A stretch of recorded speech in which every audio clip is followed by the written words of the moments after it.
The marble counter gleamed under the security office lights as two guards emptied Lillian Johnson's handbag with mechanical precision. Wallet, keys, a folded tissue, a tube of hand cream. Each item landed with a soft click that echoed in the silence. Andrew Lewis watched from his study 3 floors above, the live monitor feed sharp and unforgiving. He leaned back in his leather chair, jaw tight, one hand wrapped around a glass of scotch he hadn't touched. The guards moved with the efficiency he paid for, thorough, impersonal, efficient. No questions. No mercy. This was his house. His rules. His control. Open the wallet, the lead guard instructed, his tone flat. The second guard hesitated, then complied. The leather bifold spread open under his gloved hands. And froze. Andrew sat forward, squinting at the screen. Something had changed in the guard's posture.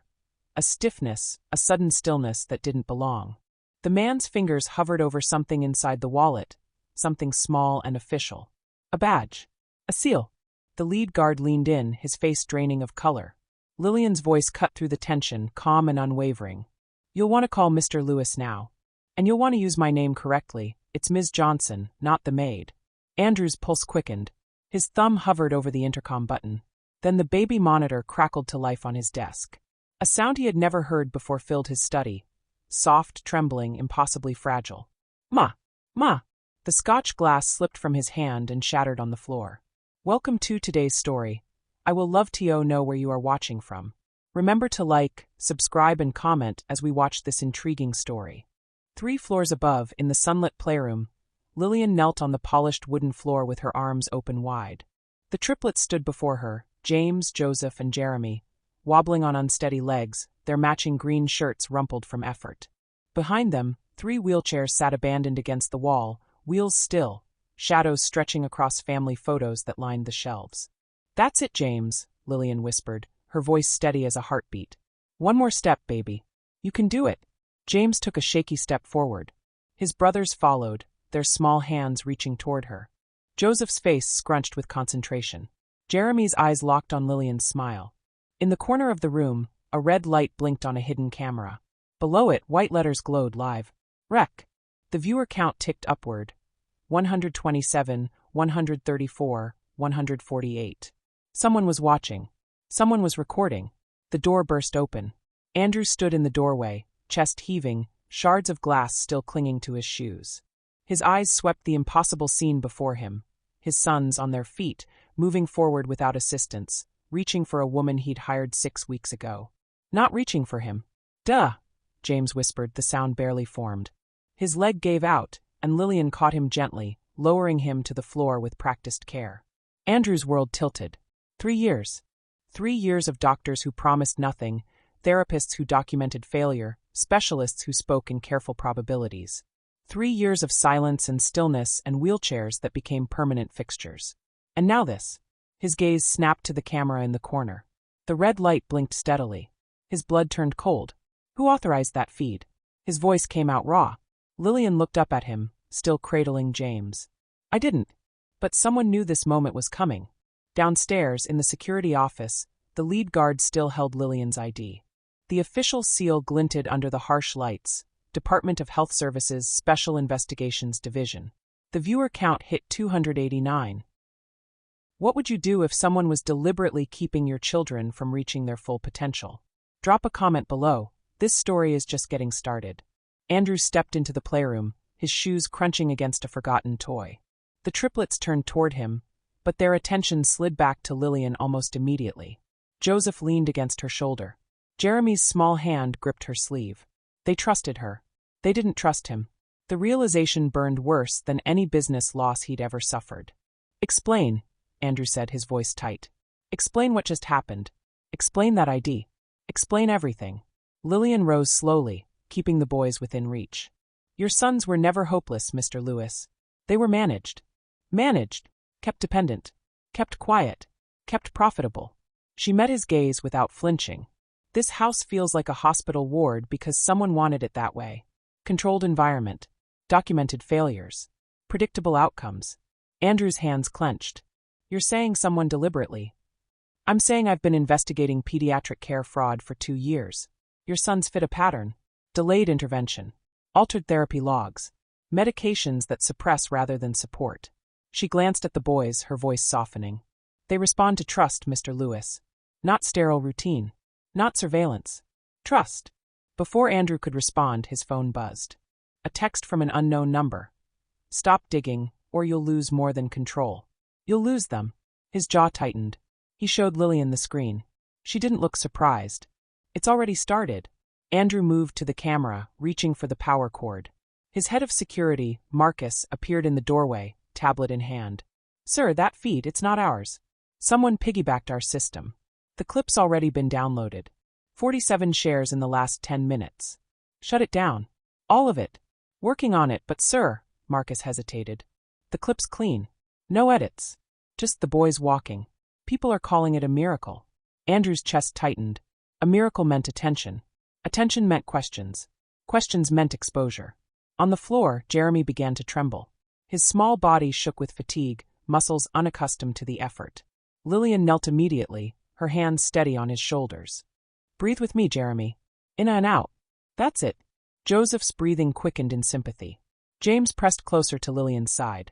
The breakthrough was fragile, held together by a thread of calm that could snap at any moment. Andrew watched her work. No panic, no commands, just presence. The boy's trembling eased. What do you need? He asked quietly. To keep them safe tonight? Lillian looked up, something shifting in her expression. Lock the doors. Clear the staff schedules. And Mr. Lewis, sit with them. Not over them. With them. Andrew nodded slowly. Then he turned to Marcus. Full lockdown. No one in or out without my approval. And find out who planted that camera. As Marcus left, Andrew lowered himself to the floor, awkward and uncertain. James watched him, eyes wide. Andrew extended his hand. After a long moment, James reached back. The security footage played on Andrew's office monitor, time-stamped 6:47 a.m., 20 minutes before Lillian's bag search. The hallway camera showed a figure in staff uniform moving past the supply closet. Gloved hands. Turned face. The figure paused near Lillian's locker, glanced toward the blind spot, and slipped something inside. There, Lillian said, pointing. That's not random theft. That's placement. Andrew rewound the footage. The watch, his missing Patek Philippe, had been reported stolen 3 days ago. The accusation had fallen on Lillian because she'd been in his study that morning, helping James with tactile exercises. Who has access to that hallway? Andrew asked. Day staff, night nurses, your head housekeeper. Lillian leaned closer. And anyone with a copied keycard. Andrew's stomach turned. Someone in his house had framed her deliberately. Someone who knew the bag search protocols. Someone who wanted her gone before she could finish her work. He opened the Triplets' medical files on a second screen.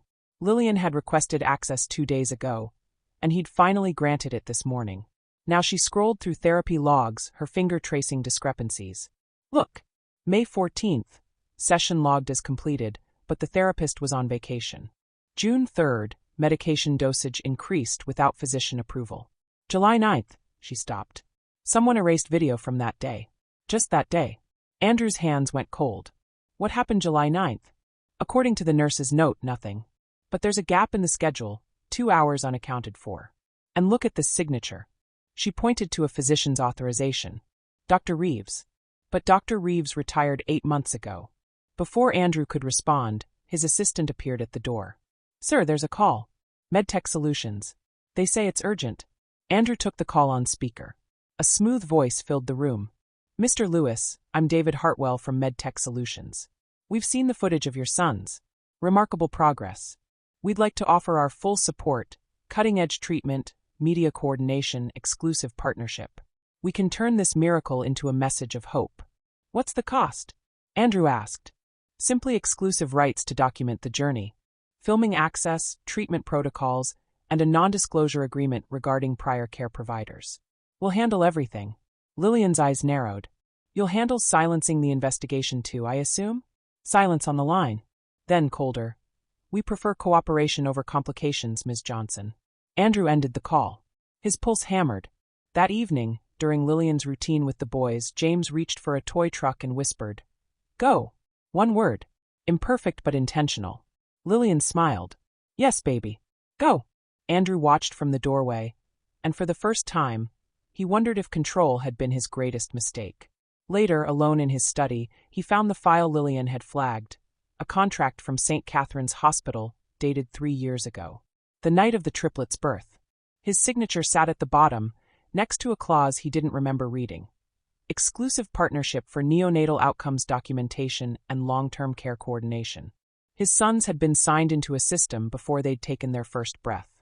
Andrew's hands shook as he read the contract again.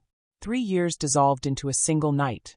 The smell of antiseptic, the glare of fluorescent lights, the sound of his phone ringing while his wife, Grace, labored in the delivery suite. He'd stepped out to take the call. A hospital board member. A contract renewal. 15 minutes, they'd said. Just a formality. 15 minutes became 40. When he returned, the room was chaos. Nurses rushing. Machines beeping. Grace's face pale and drenched in sweat. And in the corner, 3 isolates, 3 tiny bodies struggling to breathe. Oxygen delay, a doctor had said later, his tone flat. Complications happen. We'll monitor for developmental impacts. Andrew had signed everything they put in front of him. Consent forms. Treatment plans. Partnership agreements. He'd trusted the institution because institutions were supposed to be trustworthy. He'd been wrong. In the present, Lillian sat across from him, a slim folder open on the desk between them. "This is how it works," she said quietly. "High-risk births get categorized. Outcomes get labeled early, severe, moderate, minimal intervention. Families get managed based on billing potential and research value. Your sons were labeled severe on day 2. After that, every therapy note, every progress report, every specialist recommendation reinforced that narrative. Why? Because hopeless cases generate long-term revenue. Assistive devices. Ongoing therapy. Experimental treatments. And families like yours, wealthy, connected, visible, make perfect case studies for research grants and media partnerships." Andrew's chest tightened. Grace knew. Before she died, she kept saying something was wrong with their care. "I thought it was grief talking." It wasn't grief. It was truth. Lillian slid a second document across the desk. This came from a whistleblower inside St. Catherine's network. "Look at the patient codes." Andrew scanned the list. His sons' names appeared alongside dozens of others. Next to each name, billing codes, treatment flags, and a single notation, managed outcome protocol. His phone buzzed. A message from an unknown contact. Files received. Network extends beyond St. Catherine's. Be careful. Before Andrew could respond, a soft sound came from the baby monitor. Footsteps. Then silence. Andrew was on his feet instantly, moving toward Lillian's quarters on the 2nd floor. The door stood ajar. Inside, her small desk had been ransacked, papers scattered, drawers emptied, her laptop screen cracked. Lillian arrived behind him, breathless. She moved immediately to the envelope she'd hidden beneath the desk mat. It was torn open. Half the pages missing. On the remaining sheet, a single word in red ink. Stop. Andrew checked his security app. No alarms triggered. No breach logged. "They have access," Lillian said, her voice steady despite the violation. "Full access." Andrew met her eyes. For the first time, he saw not just determination but fear. "Then we stop hiding," he said. "We go public with everything." Lillian shook her head. "Not yet. We need proof they can't erase. And we need to protect the boys first." Andrew nodded. But as they left the room, he couldn't shake the feeling that someone was already 3 steps ahead. By morning, the Playroom video had spread across 3 platforms. Headlines formed like wildfire. Billionaire's miracle triplets walk after years of silence. Black Maid credited with breakthrough in exclusive mansion. The story had teeth, and it was feeding. Andrew's PR team fielded 42 calls before 8 a.m. His lawyers drafted 3 cease and desist letters. None of it mattered. The clip was everywhere. In the study, Lillian stood with arms crossed, her jaw set. "You want control back. I understand that. But secrecy is what let this happen in the first place. Secrecy kept my sons safe. Secrecy kept them trapped." Her voice didn't rise, but the weight of it filled the room. Every day they stayed silent, someone profited. Every therapy session that failed, someone billed. "You want safety? Then we shine a light so bright they can't hide anymore." Andrew's hands clenched. "And what happens when they come after you? After the boys?" "Then we fight." Marcus entered, tablet extended. "We traced the feed. It came from an internal IP, subnet assigned to contracted IT services. Tech named Aaron Briggs. He's scheduled today." They found Aaron in the server room, pale and red-eyed, hands shaking as he disconnected cables. When he saw Andrew, he flinched. "I didn't mean for it to go viral," Aaron said, voice cracking. "I just needed proof." Before they erased her. "Proof of what?" Andrew demanded. Aaron swallowed hard. "My sister. St. Catherine's NICU for years ago. Same protocol. Same delays. She died at 6 months old." His voice broke. "They said it was complications. I found the records later. Managed outcome. Just like your son's." Lillian's expression softened. "You wanted justice. I wanted someone to see. To know it wasn't just us." Aaron looked at Andrew. "When I saw what Ms. Johnson was doing with your boys, how they responded, I knew if I didn't record it, they'd bury her and go back to business as usual." Andrew's anger drained into something heavier. "You should have told me. Would you have believed me?" The silence answered. A courier arrived 20 minutes later with a legal notice. MedTech Solutions claiming prior consultation rights based on Andrew's hospital network agreements. The document demanded immediate access to the triplets for evaluation and treatment planning. Failure to comply would result in court intervention for the boys' welfare. Andrew read it twice, fury building. "They're using my own signature against me." Lillian took the notice, scanning quickly. "This is coercion. They're betting you'll fold to protect the boys' privacy." Before Andrew could respond, a cry echoed from upstairs. "Joseph!" They found him in the playroom, hyperventilating, his small body rigid with panic. James and Jeremy watched, frozen in their wheelchairs. The tension in the house had reached them. Lillian knelt immediately, her hands gentle on Joseph's shoulders. "Look at me, sweetheart. Just me. Breathe when I breathe." She inhaled slowly. Joseph's eyes locked on hers. He tried to match her rhythm, his chest hitching. "That's it. You're safe. I'm right here." Gradually, Joseph's breathing steadied. He slumped against her, exhausted. Lillian held him, whispering soft reassurances. Andrew watched from the doorway, and something inside him cracked. These boys didn't need contracts or protocols or controlled environments. They needed what Lillian gave them: presence, safety, truth. A knock sounded at the front gate. Marcus appeared, his face grim. "Sir, police. They have questions about Ms. Johnson's employment and the boys' care." Andrew looked at Lillian. She met his gaze, calm even now. "Let them in," Andrew said. "And call my lawyers. All of them." The story had left his walls. Now the only question was whether he'd fight to control it, or to free it. The questioning took place in Andrew's formal dining room, the space cold and impersonal despite the expensive furnishings. 2 officers sat across from Lillian, notebooks open. Andrew's lawyer, Patricia Chun, sat beside her, silent but watchful. "Ms. Johnson, can you explain the nature of your employment here?" the first officer asked. Lillian's voice remained steady. "I was hired as a caregiver for the Lewis triplets. I'm also a licensed pediatric rehabilitation specialist and an investigator with the Department of Health Services, Special Investigations Division." She slid her credentials across the table. The officers examined them, their expressions shifting. "You're undercover?" "I was. The investigation concerns systematic fraud in pediatric care facilities, specifically St. Catherine's Hospital and its affiliated network. The Lewis triplets are among dozens of children whose outcomes were deliberately mismanaged for financial gain." "And the video?" "Not authorized by me. But it documents real progress using evidence-based therapeutic methods. Methods the boys were denied for 3 years. The second officer leaned forward. "Mr. Lewis, were you aware of Ms. Johnson's official capacity?" "Not initially," Andrew admitted. "But I'm aware now. And I support her work completely." After the officers left, Andrew found Lillian in the kitchen, hands wrapped around a mug of tea. She looked exhausted, the first crack in her composure he'd seen. "Why do you do this?" he asked quietly. Lillian was silent for a moment. Then, "I had a nephew.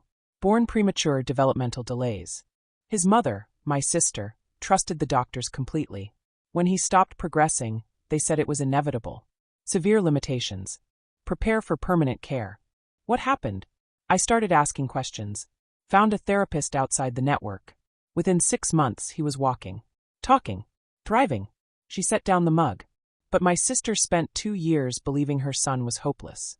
2 years of grief that didn't have to happen. I decided then that no family should go through that because someone prioritized profit over truth." Andrew understood then. This wasn't just a job for her. It was a mission. Later, Andrew watched Lillian work with the boys. He'd never really paid attention before, too busy with calls, contracts, control. Now he saw the details. She gave them choices. Red truck or blue car. Sit or stand. She waited for responses, no matter how long it took. She used touch cues. A hand on the shoulder meant ready. A gentle tap meant your turn. She spoke in simple, consistent language, building a vocabulary they could trust. James reached for the blue car. Lillian smiled. Good choice. Joseph pointed at a book. Lillian opened it, letting him turn the pages at his own pace. Jeremy watched his brothers, then looked at Lillian. She met his gaze. Your turn, Jeremy. What do you want? He pointed at Andrew. Lillian turned to Andrew, her expression soft. He's asking for you. Andrew's throat tightened. He crossed the room and knelt beside Jeremy's wheelchair. I'm here, son. Jeremy's small hand reached out, touching Andrew's face. Exploring. Learning. Dad, Jeremy whispered. The word was slurred, imperfect. But it was there. Andrew's control shattered. Grief he'd buried for 3 years surged forward. Grief for Grace, for the time he'd lost, for the father he'd failed to be. Tears slipped down his face, and he didn't try to stop them. I'm sorry, he whispered. I'm so sorry I wasn't here. Lillian's hand touched his shoulder, grounding him. You're here now. That's what matters. James and Joseph watched. Then, as if reaching a silent agreement, they moved. James scooting forward in his wheelchair, Joseph reaching out his hand.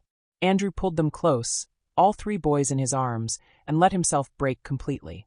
When he finally looked up, Lillian was kneeling beside them. They need you, Mr. Lewis.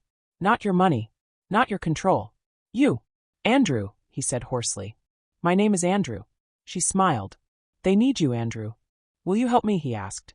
Help me rebuild this house into something they deserve. I will, Lillian said. But the counterattack is coming. They won't let this go quietly.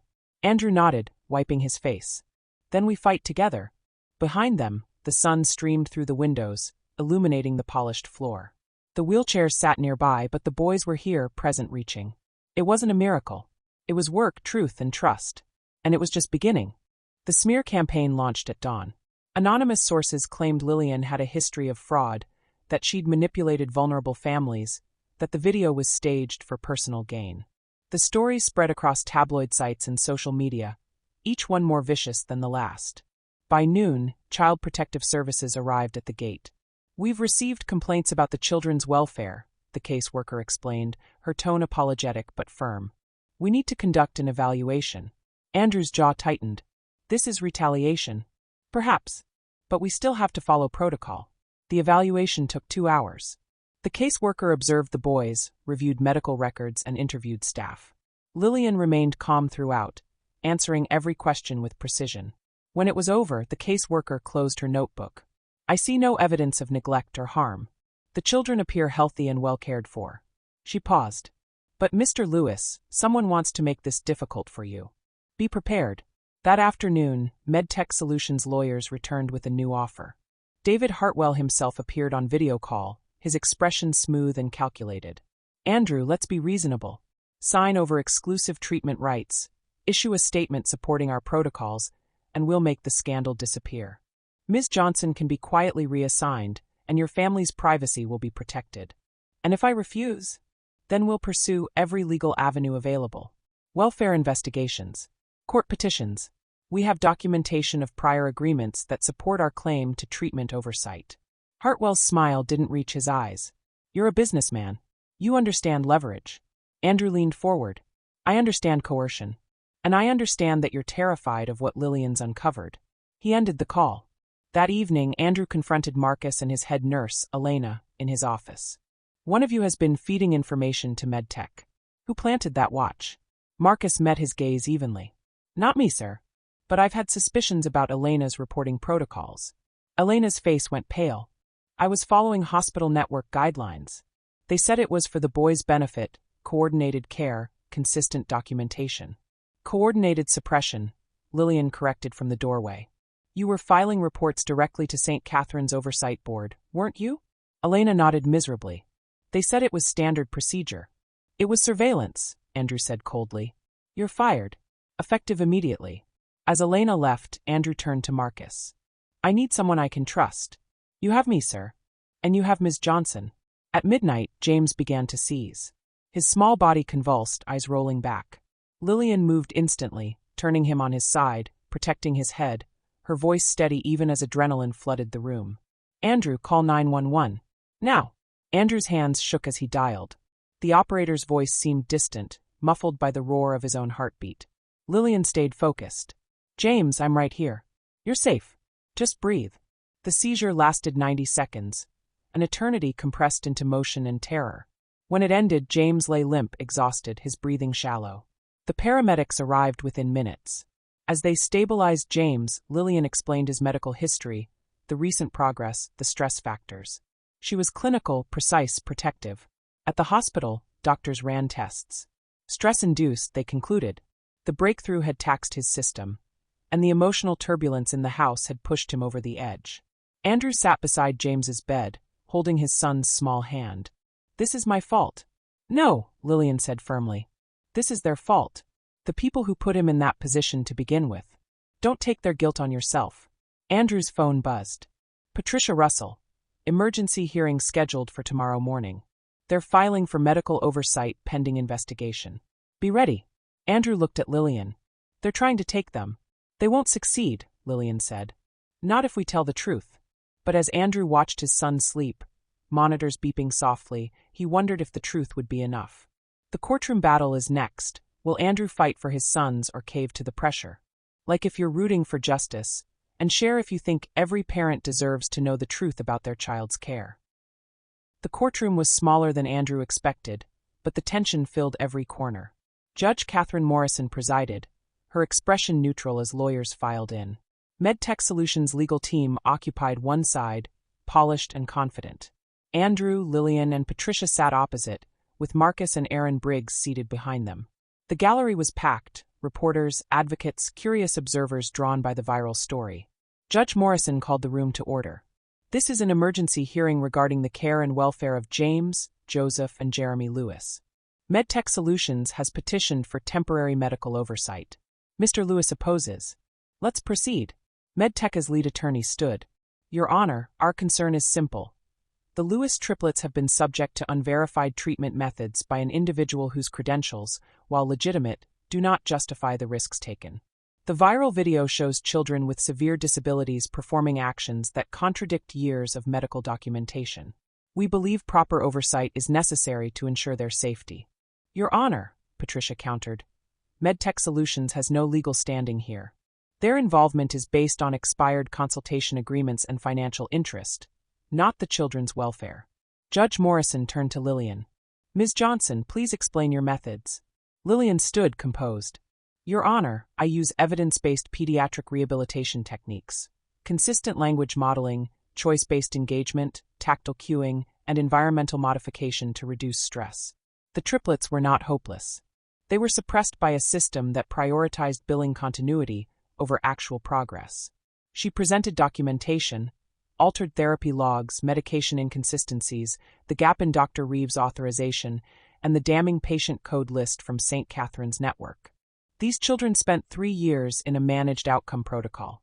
Their therapy sessions were documented as failures before they began. Their medications sedated rather than supported. When I removed those barriers and provided appropriate intervention, they responded exactly as pediatric development research predicts. "And the seizure?" MedTech's attorney interjected. "That occurred under your care. That occurred under stress created by your campaign to remove me and silence this investigation," Lillian shot back. "James's seizure was triggered by emotional trauma, not therapy. The hospital confirmed it."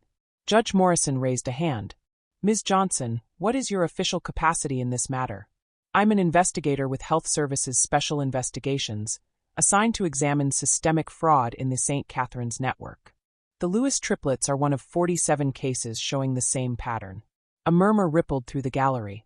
Aaron Briggs was called next. He testified about his sister's death, the managed outcome notation in her file, and his decision to document the triplets' breakthrough. "I'm not proud of violating their privacy," Aaron said, voice shaking. "But I knew if I didn't record what Ms. Johnson achieved, they'd bury her and go right back to keeping those boys in wheelchairs. My sister died because I didn't speak up. I won't make that mistake again." Then the whistleblower appeared, Dr. Nina Okafor, a former neonatologist at St. Catherine's. She explained the birth night negligence, the delayed oxygen response, and the supervisor's decision to prioritize a hospital board member's case over the triplets' emergency. "I reported the incident internally," Dr. Okafor testified. I was reassigned within a week. When I pressed further, I was threatened with license review. The Lewis triplets were classified as high liability, high revenue before they left the NICU. Andrew was called last. He stood, his voice steady despite the weight of what he had to say. I failed my sons. I signed agreements without reading them. I trusted an institution because it was prestigious. I let surveillance replace presence, and contracts replace questions. He looked at Judge Morrison. But Lillian Johnson didn't fail them. She saw them. She believed in them. And she gave them a chance when everyone else had written them off. If this court removes her, you're putting my sons back into a system that profits from their silence. Patricia played the playroom video, the full unedited version. James, Joseph, and Jeremy standing, wobbling, reaching. The courtroom watched in silence. When it ended, Judge Morrison leaned back. I'll issue my ruling within 24 hours. Until then, Ms. Johnson remains in place, and no party may contact the Lewis family outside official channels. As they left the courtroom, Andrew's phone buzzed. Unknown number. You should have taken the deal. Now everyone pays. Andrew showed Lillian. Her expression hardened. Let them try. But as they drove back to the mansion, Andrew couldn't shake the feeling that the fight was far from over. The truth is out, but will they survive the backlash? Comment Justice if you think Andrew and Lillian made the right choice. The ruling came at 8 a.m. Judge Morrison denied MedTech Solutions' petition, ordered a full investigation into St. Catherine's network, and granted a protective order preventing further contact with the Lewis family pending the outcome. By noon, federal agents raided St. Catherine's administrative offices. By evening, 3 executives had resigned. Andrew watched the news coverage from his study, Lillian beside him. It's done, he said quietly. The legal part is, Lillian agreed. But the real work is just beginning. Over the following weeks, the mansion transformed. Andrew removed the cameras from the playroom, replacing surveillance with trust. He hired a new care team, therapists Lillian vetted personally, people who saw the boys as children, not cases. The sterile routine dissolved into something warmer, messier, more alive. Lillian stayed, taking a formal role as lead rehabilitation specialist and family advocate. She set boundaries and Andrew respected them. She was not a miracle worker. She was a professional who deserved dignity, compensation, and authority. The triplets continued their progress, each at his own pace. James spoke more each day, his vocabulary growing slowly but steadily. Joseph laughed, a bright, sudden sound that filled the house with joy. Jeremy initiated touch, reaching for Andrew's hand during breakfast, choosing connection. One morning, Andrew found himself on the floor of the playroom, building blocks with Jeremy while James narrated and Joseph clapped. The polished wood was warm with sunlight. The wheelchair sat against the wall, available but not mandatory. Framed photos, new ones, candid ones, lined the shelves. Higher, Jeremy said, pointing at the block tower. Andrew added another block. It wobbled. Jeremy steadied it with both hands, concentrating hard. Good job, buddy, Andrew whispered. Lillian knelt beside them, her presence easy and familiar now. He's got a steady hand, she observed. Like his mother, Andrew said quietly. They'd found Grace's voice recordings on an old phone. Lullabies she'd sung, stories she'd started. Lillian had woven them carefully into the boys' routine, giving them a connection to the mother they barely remembered. Sometimes Andrew listened too, letting grief and healing share the same space. On the triplets' 4th birthday, they held a small gathering. No press, no cameras, just family and the new care team. The boys wore matching shirts, not green this time but blue, their choice. When it came time to blow out the candles, Andrew knelt beside them. Ready? James looked at his brothers. Joseph nodded. Jeremy grinned. Together they leaned forward. Dad, they said, the word imperfect but unmistakable. Then Jeremy turned to Lillian. Lil, he attempted, the sound breaking in the middle. Lillian's eyes shimmered. Close enough, sweetheart. Andrew felt his chest tighten with emotion. This moment, messy and imperfect and real, was worth more than every contract he'd ever signed. Later, as the boys played quietly with their new toys, Andrew stood with Lillian by the window. The sun was setting, casting long shadows across the playroom floor. Thank you, he said simply. For seeing them. For fighting for them. They were always worth fighting for, Lillian replied. You just needed to see it too. Andrew nodded. The wheelchairs sat in the corner, gathering dust. They'd probably always be there, ready if needed. But they were no longer the defining feature of his sons' lives. The shock of his life hadn't been the miracle of his sons walking. It had been the revelation that they'd never needed a miracle at all. They'd needed truth, safety, presence, and a maid who refused to accept the lies that powerful people told. Andrew knelt on the floor at his son's level and opened his arms. All three boys looked up. James smiled. Joseph giggled. Jeremy reached out first. And together they built something new, not a mansion of control and surveillance, but a home where three boys could grow, stumble, speak, and be heard. The polished wooden floor gleamed in the fading light. The framed photos captured real smiles, real moments. And in the center of it all, a father finally present, and three sons finally free. What this story teaches us: Andrew Lewis had everything money could buy, except the one thing his sons truly needed, his presence. For 3 years, he hid behind contracts, surveillance cameras, and prestigious institutions, believing control was the same as care. It took a woman who refused to accept lies, a maid who was really an investigator, to show him that miracles aren't magic. They're what happens when we choose truth over convenience, connection over control, and courage over compliance. Lillian Johnson didn't save those boys with supernatural powers. She saved them with evidence-based care, unwavering dignity, and the radical belief that every child deserves to be seen for who they truly are, not who a profit-driven system says they should be. This story is fiction, but the lesson is real. The people society overlooks are often the ones who see the truth most clearly. And sometimes the greatest act of love is trusting someone enough to let them help. If this story moved you, share it with someone who needs to hear it. Comment below. What's one thing you'll do differently after reading this? Follow for more stories that challenge, inspire, and reveal the power of truth. Your engagement helps stories like this reach families who need them most. Thank you for watching.